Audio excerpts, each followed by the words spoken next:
ಮಾಂತ ನನ್ನ ಗುರು ಶಿಷ್ಯರಿಂದ ಜರ್ನಿ ನಾನು ಪ್ರೊಡಕ್ಷನಲ್ಲಿ ಮಾಡ್ತಾ ಇದ್ದೇನೆ, ಡೈರೆಕ್ಷನಲ್ಲಿ ಎಲ್ಲ ಜೊತೆಯಲ್ಲೇ ಇದ್ದಾನೆ. ಮೋಸ್ಟ್ಲಿ ನಾವು 3 ಜನ UK ಅವರು ಅನಿಸುತ್ತೆ.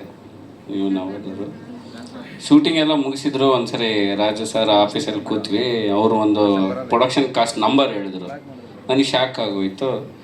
ಅವಾಗ ಏನು ಸರ್ ಹೀರೋ ನಿಮ್ಗೆ ಹಿಂಗೆ ಈ ಲೆವೆಲ್ಗೆ ಮೋಸ ಮಾಡಿದ್ರು, ಇಷ್ಟೆಲ್ಲ ಇನ್ವೆಸ್ಟ್ ಮಾಡ್ಬೋದು, ಅವ್ನು ನಕ್ಕೊಂಡು ಇಷ್ಟೆಲ್ಲ ಮಾಡ್ತಿರಲ್ಲ ಅಂತ ನಾನು ನಿಜವಾಗ್ಲೂ ಬೈದೆ. ಸರ್ ಅವನೇನು ಅವನೇನು ಹೇಳಿಲ್ಲ ಸರ್, ಆ್ಯಕ್ಚುಲಿ ನಾನೇ ಈ ಕ್ಯಾರೆಕ್ಟ್ರಿಗೆ ಮ್ಯಾಚ್ ಆಗುತ್ತೆ ಹಾಕ್ಕೊಳ್ಳಿ ಅಂತ ನಾನು ಡೈರೆಕ್ಟ್ರಿಗೆ ಹೇಳಿದೆ ಅಂತ ಅವಾಗ ಶೋರಲ್ಲಿ ತೋರಿಸಿದ್ರು. ನನಗೆ ತುಂಬ ಖುಷಿ ಆಯಿತು. ಅಂದರೆ ಅಲ್ಲೇ ಪ್ರೊಡ್ಯೂಸರ್ ಅವರು ಪ್ಯಾಷನ್ ಅರ್ಥ ಆಗುತ್ತೆ, ಈ ಪಾತ್ರಕ್ಕೆ ಇವರು ಹಾಕ್ಕೊಂಡು ಇವನ ಮೇಲೆ ಅಷ್ಟು ಇನ್ವೆಸ್ಟ್ ಮಾಡಿದ್ದು ತುಂಬ, ಅಂದರೆ ಅವರು ಆ ಕತೆಗೆ ಎಷ್ಟು ಒಗ್ಗುತ್ತೋ ಅನ್ನೋದು ಅಲ್ಲೇ ಅರ್ಥ ಆಯಿತು.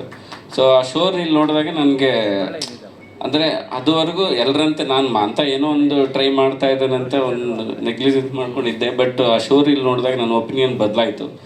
ಇವಾಗ ನೀವು ಟ್ರೈಲರ್ ನೋಡಿದ್ದೀರಾ, ತುಂಬ ಅದ್ಭುತವಾಗಿ ಕಟ್ಕೊಟ್ಟಿದ್ದಾರೆ ಸಿನಿಮಾಟೋಗ್ರಫರ್ ಮತ್ತು ಡೈರೆಕ್ಟ್ರು ಮೂಲತಃ ಹಳ್ಳಿ ಆಗಿರೋದ್ರಿಂದ ಅದನ್ನ ತುಂಬ ಅಲ್ಲಿ ಊರಿನ ಒಂದು ಜೀವಂತಿಕೆ ಹಾಗೆ ಉಳಿಸ್ಕೊಂಡಿದ್ದಾರೆ. ಮತ್ತು ಪಾತ್ರ ತುಂಬ ಇಷ್ಟ ಆಯಿತು.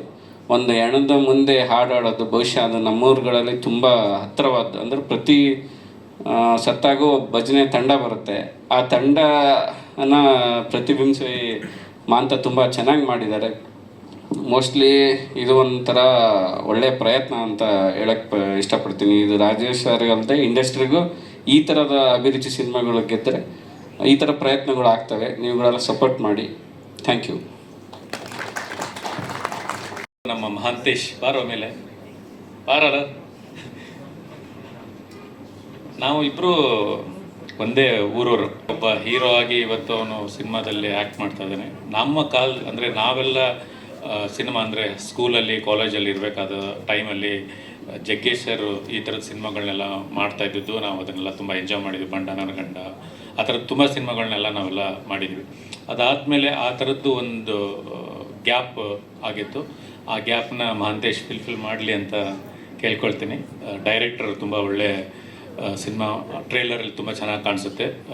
ಒಂದು ಹೊಸ, ಅಂದರೆ ನಾವೇನಿವಾಗ ಫ್ರಾಮ್ ಶೋ ಎಲ್ಲ ನೋಡಿಕೊಂಡು ಒಂದು ಮತ್ತೆ ರಿಫ್ರೆಶ್ ಆಗಿ ಬರ್ತಾಯಿದ್ದೀವಿ ಥಿಯೇಟ್ರಿಗೆ. ಅದೇ ಒಂದು ಮೂಡಲ್ಲಿ ಈ ಸಿನಿಮಾನ ತೊಗೊಂಡು ಹೋಗಲಿ.